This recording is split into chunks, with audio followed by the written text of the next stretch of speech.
후보가 마지막에 가서 종교조 문제도 얘기하고 NLL 문제도 얘기하고 그렇게 하는 것이 참 다행이었습니다.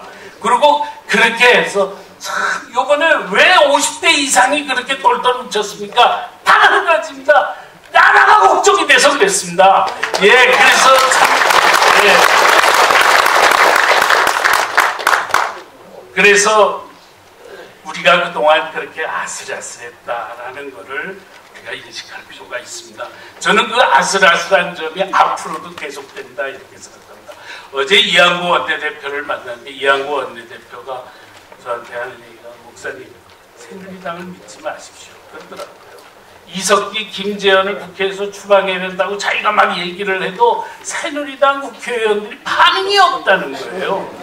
예, 그러면서 우리한테 하는 얘기가 이 애국 시민운동이 외롭더라도 그 길을 열심히 가주십시오.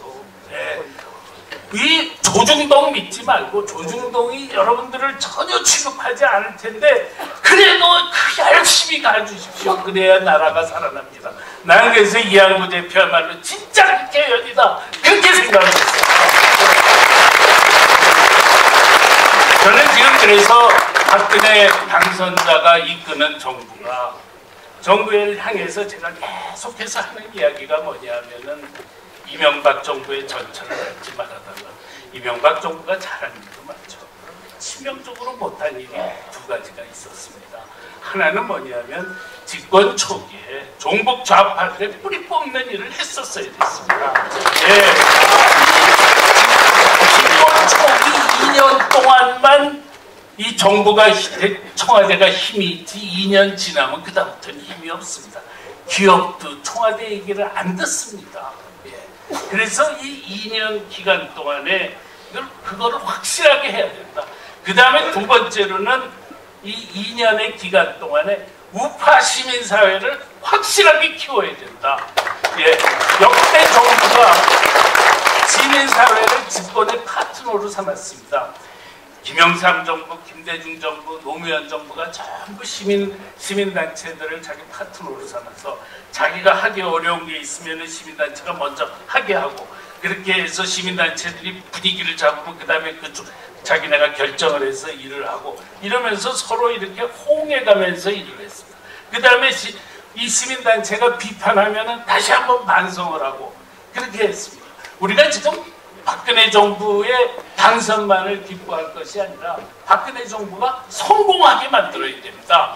근데 이 성공하게 만들려면 어떻게 해야 되느냐? 박근혜 정부 5년 동안만 가지고 돼서는 안 됩니다. 그 다음번에도 반드시 우파 정부가 창출돼야 됩니다.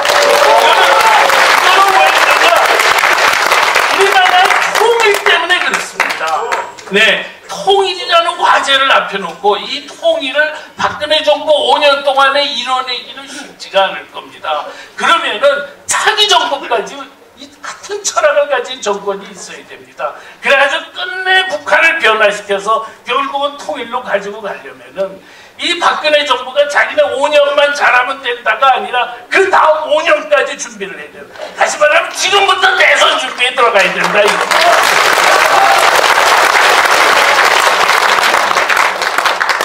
요즘 정부가 국민 대통합을 한다 그럽니다.